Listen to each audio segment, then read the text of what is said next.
اکا هستن؟ لبن یک لطیفه زمانوی. یک لطیفه زمانوی. یک برادر هنرمند حافظ آوازخوان بسیار صدای فورم و دلنشین داشته است، صدای خوب داشته است. سرود خوانده ایستاده است که یک برادر میگوید اکا همین قدر صدای فورم داری، همین که آواز شیرین داری، آواز مرغوله‌دار داری، برای چی در وقت همین سرود خوانی چشمات قاق میپوشی؟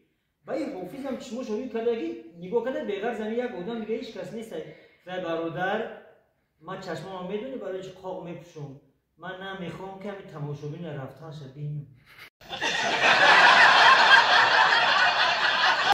عمری جوانی بگذره، گفتم به تو من چند کره.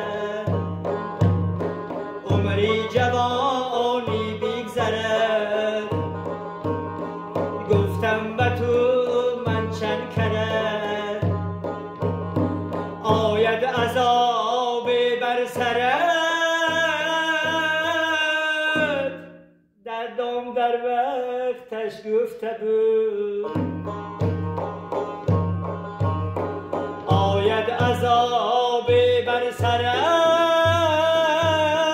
دردم در وقتش گفته بود. بچه سحر بر وقت خیز، ای بو گناهی خود بره.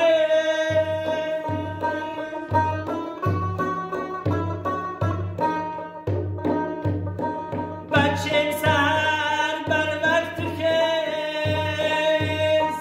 ای بو گناهی خود بریز. در آن دنیا نیست ای چریز، دردم در وقتش گفته بود. در آن دنیا نیست ای چریز،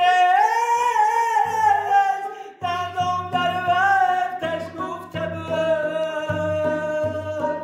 بچه شب